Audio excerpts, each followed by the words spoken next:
Hello and welcome friends, sports line में आपका स्वागत है। सीरीज के दूसरे टेस्ट मैच की बारी आ गई है जहां पर टीम इंडिया करो या मरो की स्थिति में हम बात करेंगे पुणे टेस्ट मैच की। यहां पर क्या कुछ हो सकता है, टीम इंडिया की प्लेइंग 11 क्या होगी, कौन अंदर होगा कौन बाहर होगा और टीम इंडिया किस मानसिकता के साथ जो है ना इस टेस्ट मैच को अप्रोच कर रही है, वो आपको चर्चा करेंगे। यहां पर दीपेश मेरे सहयोगी मेरे साथ हैं, मगर सबसे पहले आपको जो है दिखा देते हैं कि भाई सिनेरियो अभी सीरीज में किस तरीके का है, दोनों टीमें कहां पर खड़ी हैं। 24 तारीख से न्यूजीलैंड के खिलाफ सीरीज का दूसरा टेस्ट मैच जो है वो खेला जा रहा है। 3 मैच की टेस्ट सीरीज में 0-1 से पीछे है टीम इंडिया। सीरीज जीतने के लिए बाकी दोनों मैचेस टीम इंडिया को जीतने ही होंगे। 2012 के बाद से टीम इंडिया ने घर पर कोई भी सीरीज जो है वो हारी नहीं है। इनफैक्ट ये कि पिछले 12 साल से टीम इंडिया ने कोई भी टेस्ट सीरीज अपने घर पर ड्रॉ भी नहीं खेली है, जीते हैं। तो यहां पर जो है सीरीज ड्रॉ करने हारने की नौबत भी एक तरीके से आ चुकी है, मगर टीम इंडिया जो है वो वापसी करना जानती है। एक डेटा है दीपेश, 2017 से घर पर जब भी टीम इंडिया सीरीज के पहले टेस्ट मैच में पिछड़ी है ना, उसने वापसी करके कमबैक करके सीरीज जीती है।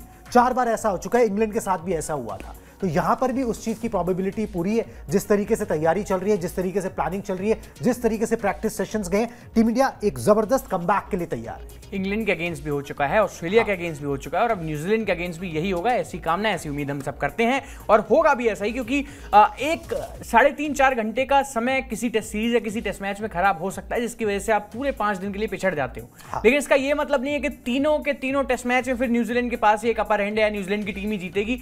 टीम इंडिया वापसी करना बहुत बेहतरीन तरीके से जानती है और ये तो अपना घर है, हम जानते हैं। और अब एक पुणे में खबर जो अभी आ रही है, एक रैंक टर्नर, एक अच्छी टर्निंग विकेट दी जाएगी, जहां पे न्यूजीलैंड की टीम नहीं खेल पाएगी। श्रीलंका के अगेंस्ट अभी क्या हाल हुआ था उनका, रिसेंटली 1 महीने पहले ही वो पूरी दुनिया ने देखा। और इंडियन स्पिनर्स और स्पिनर्स जो श्रीलंका के हैं, उनका कंपैरिजन अगर आप करने बैठेंगे तो जमीन आसमान का अंतर है।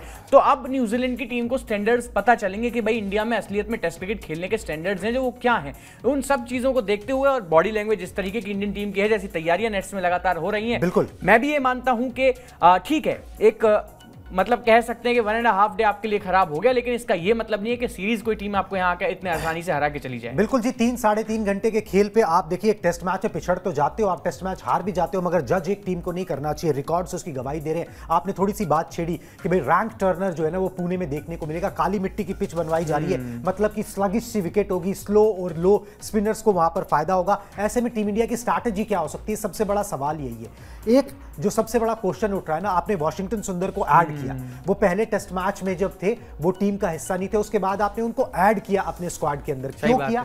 4 स्पिनर्स के साथ खेलना चाह रहे हैं क्या? दिखाते हैं आपको। 4 स्पिनर्स जो टीम में जो मैदान पर उतर सकते हैं, 4 स्पिनर्स के साथ भी टीम इंडिया जा सकती है, एक जसप्रीत बुमराह को लेकर और बाकी 4 स्पिनर्स। ये 4 स्पिनर्स आपके स्क्रीन पर है। आर अश्विन, वॉशिंगटन सुंदर, रविंद्र जडेजा, कुलदीप यादव। न्यूजीलैंड की टीम में ना बहुत ज्यादा लेफ्ट हैंडर्स है, मेरे ख्याल से 4। और गंभीर ने बोला है कि हम चाहते हैं कि कोई हो जो गेंद को उनसे दूर लेके जा सके, इसीलिए वॉशिंगटन सुंदर को जो है ना हमने 16, 17, 15 में जो है वो ऐड किया है और वो एक बेहतरीन विकल्प है। अगर आप ये बात बोल रहे हो तो ऑलमोस्ट सर्टेन लग रहा है कि फिर आप उनको खिलाओगे, फिर आप उनको 11 में धकेलने के लिए ऑलमोस्ट तैयार हो, आपने 11 अनाउंस नहीं करी है बस।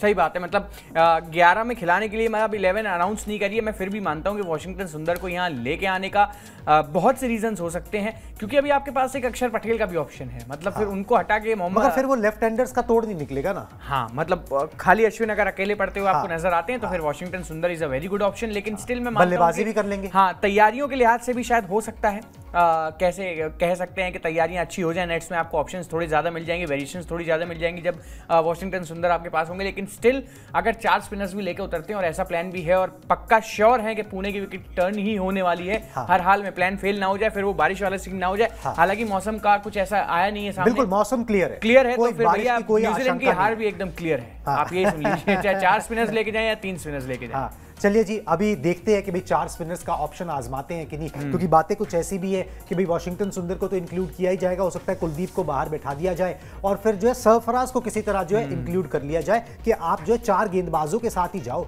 बाकी कुछ पार्ट टाइमर्स इधर उधर से करवा लेंगे।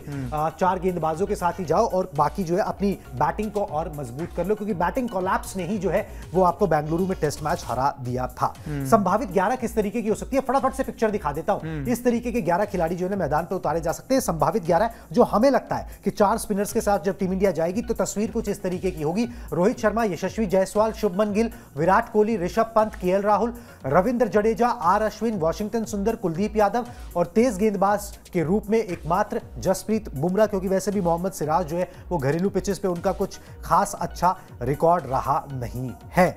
अब ये हो गई जी बात 11 की जो संभावित नजर आ रही है। इसमें आप बोलेंगे जी आपने शुभमन गिल का नाम लिख दिया, भाई लिखे क्यों ना, गौतम गंभीर ने उनके बारे में बोला क्या है वो आप जान लीजिए। वही हमारे नंबर 3 है। बिल्कुल जी, आप गौतम गंभीर का कोट प्लेट दिखाएं, उन्होंने क्या बोला शुभमन गिल के बारे में। शुभमन गिल पिछले मैच में चोटिल थे और अब शानदार लय में नजर आ रहे हैं। हमने अभी तक प्लेइंग 11 का फैसला नहीं किया है, हम मैच वाले दिन ही इसके बारे में फैसला करेंगे कि टीम क्या सही है। तो भाई जब वो खुद ही बोल रहे हैं कि वो चोटिल थे अब लय में नजर आ रहे हैं, तो पॉलिसी तो यही है इंडियन टीम की कि जो भाई फिट हो जाता है उसको फिर जगह मिलती है, उसकी जगह जो खेला होता है उसको इंतजार करना पड़ता है। तो अब दिक्कत ये फंसती है कि उसकी जगह जो खेला उसने 150 रन बना दिए। ठीक है, ये दिक्कत तो आपके लिए ब्लेसिंग इन डिस्गाइज वाली बात है ना। आप क्या कर सकते हैं? करें क्या आप ये बताइए। मतलब ये फंसा हुआ है पेच फंसा हुआ है, लेकिन अब जब एक नीति शुरू हो गई, ये जो राहुल द्रविड़ साहब ने करी कंटिन्यू करेंगे, वो कंटिन्यू होगी कि भाई जो रन बना के टीम से किसी वजह से बाहर हो रहा है तो उसको तो वापस हम लाएंगे, उसी जगह पे लाएंगे, सामने वाला बंदा चाहे 1000 रन बना दे। और ये नहीं भूलना चाहिए कि शुभमन गिल नंबर 3 के खिलाड़ी हैं। सरफराज अभी भी मिडिल ऑर्डर के लिए बहुत बल्लेबाज है अपने पास, लेकिन विराट कोहली की पोजीशन से छेड़खानी होगी अगर शुभमन गिल नहीं होंगे तो। नहीं होगी तो केएल राहुल की पोजीशन से नाइंसाफी होगी। वो थोड़ा नाइंसाफी है क्योंकि उनके रन 3 नंबर पे आते नहीं है। वो तो किंग कोहली है जिन्होंने 70 रन कर दिए इसके बावजूद भी, लेकिन स्टिल आई एम होपिंग कि शुभमन गिल खेलें। अब चाहे उसके लिए किसी को भी दांव पे लगाना पड़े, किसी को भी बाहर करना पड़े, कुछ भी करना पड़े, बट टीम में जगह बनती है शुभमन गिल की, क्योंकि नंबर 3 के लिए फिर आपको कोई बल्लेबाज नहीं मिलेगा। टेक्निकली आप देखेंगे तो शुभमन गिल की जरूरत है टीम को। बिल्कुल जी, शुभमन गिल की जरूरत है और शुभमन गिल ऑल प्रोबेबिलिटी आपको 11 के अंदर नजर भी आएंगे। एक खिलाड़ी और जिसका खेलना तय हो गया, जिसपे संशय था क्योंकि थोड़ी सी चोट लग गई थी, सूजन आ गई थी, ऋषभ पंत की हम बात कर रहे हैं। गौतम गंभीर ने उनके बारे में बयान दे दिया है, बयान भी आपको दिखा देते हैं, क्लियर कट साफ। ऋषभ पंत बिल्कुल ठीक है, वो विकेट कीपिंग करेंगे। पिछले मुकाबले में उन्होंने 99 रन की पारी खेली थी, विकेट कीपिंग नहीं की थी। तो ये बातें हो रही थी कि भाई उनका जो नी है, जिस नी का ऑपरेशन हुआ था जब उनका कार एक्सीडेंट हुआ था, उसके बाद उसी नी में सूजन आई थी, वहीं गेंद लगी थी। तो प्रिकॉशनरी मेजर लेते हुए हो सकता है कि उनको आराम दे दिया जाए, क्योंकि बॉर्डर गावस्कर ट्रॉफी का भी देखना है, but he is fit and fine, तो वो खेलेंगे। ये एक अच्छी खबर है। ये तो मतलब इसमें तो कोई दो राय है ही नहीं कि ये टीम इंडिया के लिए अच्छी खबर है, क्योंकि उनसे बेहतर विकल्प विकेट कीपिंग में टीम इंडिया के पास कोई है ही नहीं। अब सवाल जो 100 टके का है, क्या ठीक है, 100 रुपए का है, 1000 रुपए का, जैसे मर्जी आप कह लीजिए इसको, ठीक है, मगर इसकी वैल्यू बहुत बड़ी है। भाई ये है कि अब रोहित और गौतम के सामने ना एक बड़ा गंभीर सा सवाल है। सवाल ना ग्राफिक्स के रूप में आपके सामने पेश कर देते हैं, आपको भी समझ में आ जाएगा क्या। भाई किसे मिले मौका? भाई खेल तो 11 ही सकते हैं ना, अब सरफराज खान को मिले या फिर केएल राहुल को मिले। ठीक है, अब ये चीज़ है जो चल भी रही है, एक सोशल मीडिया पे भी और वैसे भी बातचीत हो रही है कि भाई जिस बंदे ने 150 बनाया उसको तो मौका देना चाहिए।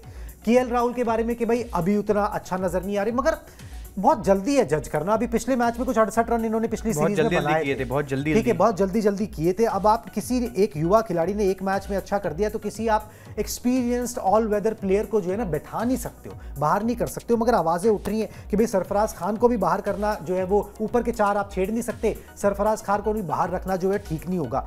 इसका जवाब हमारे पास तो नहीं है, मगर गौतम गंभीर ने बातों बातों में कुछ हिंट दे दिया है। गौतम गंभीर ने क्या कोट प्लेट दी है, बोला है, वो मैं आपको दिखा देता हूं। सोशल मीडिया पर हमारी प्लेइंग 11 तय नहीं होती है, ये उन्होंने बोला। ये हमारे लिए महत्वपूर्ण नहीं है कि सोशल मीडिया या फिर एक्सपर्ट्स क्या सोचते हैं, बल्कि महत्वपूर्ण ये है कि टीम मैनेजमेंट क्या सोचता है।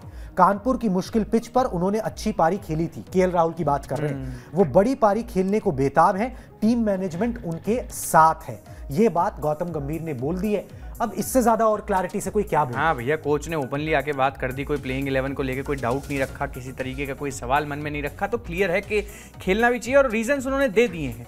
रीजंस जब दे रहे हैं, और फिर इनके रीजन तो सर मैं भी बहुत सारे दे सकता हूँ, मतलब 8-9 सेंचुरियां, जिनमें से वही 4-5 ओवरसीज हैं और बड़े इंपॉर्टेंट टेस्ट मैचेस में। पता है दीपेश चक्कर क्या है ना, ये सारी चीजें अपनी जगह ठीक है, मगर उस सरफराज खान का क्या है जिसको जब मौका मिला उसने परफॉर्मेंस करके दिया। क्या कर सकते हैं आप? मतलब इसमें ये तो आपकी टीम के लिए अच्छी बात भी है, एक खिलाड़ी के लिए खराब बात भी है कि अब इसमें आप करोगे क्या? आप केएल को ड्रॉप करोगे तो फिर आपको वो जो बीजीटी की तैयारियां है ना, उनमें बहुत दिक्कतों का सामना करना पड़ेगा। आप ये भी नहीं कह सकते कि सरफराज वहां चलेंगे ही नहीं, लेकिन राहुल ने जो किया उसके बेसिस पे उन्हें टीम में जगह अभी मिलनी चाहिए कुछ दिन और। मैं भी ये बिल्कुल जी, मानता हूं। बिल्कुल। ये कुछ उस तरीके का पेच है जिस तरीके का ना पहले भी हमने कई बार देखा है। जब युवराज सिंह खेला करते थे तो युवराज सिंह टेस्ट मैचेस खेलना चाहते थे, मगर उस समय क्या था कि भाई ऊपर वाला खाना पैक था, नीचे वीवीएस लक्ष्मण खेलते थे, युवराज की जगह ही नहीं बनती थी। अब किसको कर दे बाहर, ठीक है। अब वो वैसा ही पेच फंसा हुआ है। तो सरफराज के साथ उम्र है, उनको शायद थोड़ा इंतजार करना पड़ेगा किसी के आउट ऑफ फॉर्म होने का, या ये WTC की साइकिल कम से कम खत्म हो जाने का, उसके बाद ही जो है ना उनका कुछ हो सकता है। मगर अच्छी बात ये कि टीम मैनेजमेंट उनको कॉन्फिडेंस में लेके चल रही है, मौके बीच बीच में दिए जा रहे हैं। बढ़िया बात ये कि सरफराज उन हर मौके पर अपने आप को प्रूव करते चले जा रहे हैं। इससे बढ़िया बात और कोई नहीं हो सकती। तो इस तरीके की कुछ तस्वीर है जी, पुणे की तैयारी इस तरीके की, टर्निंग ट्रैक है। 11 हमने आपको दिखा दी क्या हो सकती है। स्पिनर जो है वो यहाँ पर उनकी तूती बोलेगी। न्यूजीलैंड की टीम के लिए मुश्किल होगी। न्यूजीलैंड की तरफ से बयान भी आया था किसी का कि भाई हम पिच का कुछ नहीं कर सकते, हम अपने आप को एडजस्ट करने की कोशिश करेंगे। तो आप एडजस्ट करिए, क्योंकि अब आपका रियल टेस्ट शुरू होगा। वो एक 3 घंटा कमजोरी इंडियन टीम की थी। वो टॉस आपको जीत के पहले जो है वहां पर वो फैसला नहीं लेना चाहिए था बैटिंग का, नहीं तो ये नतीजा नहीं होता। But team India bounce back करने के लिए बिल्कुल तैयार है। और एक खिलाड़ी और जो फॉर्म में आ गया है, अब वो सर डॉन ब्रैडमैन को पीछे छोड़ सकता है। कौन? ठीक है जी, विराट कोहली। दिखाइए जी आंकड़े दिखाइए कैसे छोड़ सकते हैं, बता देते हैं। पिछले मैच में 70 रन बनाए थे, दूसरी पारी में 3 नंबर पर, वो भी फॉर्म में। फिटनेस के हिसाब से तो पैसे ही ठीक थे, फॉर्म अब उनकी पूरी लग रही है कि भाई है। पुणे में अगर वो शतक लगा देते हैं ना तो ब्रैडमैन से आगे निकल जाएंगे। ब्रैडमैन और विराट के नाम अभी टेस्ट क्रिकेट में 29 शतक है। एक अर्धशतक अगर वो लगा दें और तो जयसूर्या और ग्रेग चैपल को भी पीछे छोड़ देंगे, क्योंकि विराट के नाम अभी टेस्ट क्रिकेट में 31 अर्धशतक है। जयसूर्या और ग्रेग चैपल, इवन जो इंग्लैंड के कोच है मैककलम, उनके नाम भी 31 है। 64 रन अगर वो और बना देते तो कीवी टीम के खिलाफ 1000 रन उनके पूरे हो जाएंगे एक टीम के खिलाफ टेस्ट क्रिकेट में।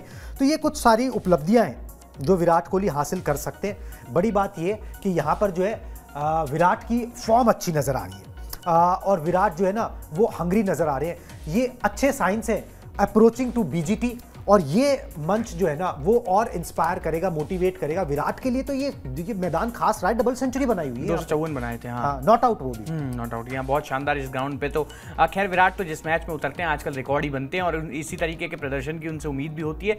बट स्टिल एक चीज़ देखने वाली रहेगी कि क्या प्रदर्शन उनका रहता है पुणे में, क्योंकि जिस तरीके से खेले थे, जिस तरीके से मैच उनका बेंगलुरु में गया था, या फिर दूसरी पारी में बल्लेबाजी करी थी, 70 बड़े शानदार रन बनाए थे, लेकिन एक खराब बॉल ने उनका विकेट ले लिया था। तो मैं ऐसा नहीं चाहता, अगर रन बनाए तो पूरे बनाए, फिर 100 का जो वो आंकड़ा है उसको पूरी तरीके से छुएं। और फॉर्म में भी है। अच्छी बात यह फॉर्म में ये सेंचुरी इज जस्ट मतलब मैटर ऑफ टाइम ही कह सकते हैं। अब जैसे वो 71वें शतक का इंतजार हो रहा था, वैसे 81वें का हो रहा है। 1 साल होने को आ गया, खेले भी कम है।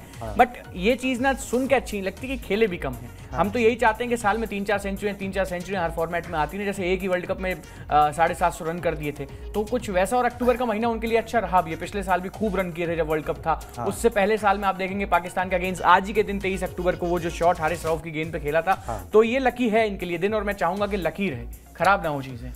बिल्कुल जी, विराट कोहली को ये मैदान जो है खास तौर पर रास आता है, और उम्मीद यही कि वो इस मैदान पर जो है एक बार फिर से टीम को जीत दिलाने में अहम भूमिका निभाएं। आपका बेस्ट बैटर है, और आपको बड़ी सीरीज ऑस्ट्रेलिया में जो सीरीज खेलने जाओगे उससे पहले कुछ रन्स अगर उनके अंडर दी बेल्ट्स आ जाएं, कुछ शतक उनके बन जाए ना, तो कॉन्फिडेंस लेवल फिर कुछ और होता है, क्योंकि शतक तो शतक ही होता है। चलिए जी अब बात करते हैं कप्तान साहब। कप्तान साहब भी एक कमाल कर सकते हैं, इंडियन रिकॉर्ड बना सकते हैं। वो क्या रिकॉर्ड है बता देते हैं। अगर 4 छक्के वो लगा देंगे और टेस्ट क्रिकेट में, तो वीरेंद्र सहवाग का रिकॉर्ड वो तोड़ देंगे। वीरेंद्र सहवाग ने 104 टेस्ट मैचेस में 91 6 लगाए थे। ठीक है जी, रोहित शर्मा के नाम 62 टेस्ट मैचों में 88 6 है।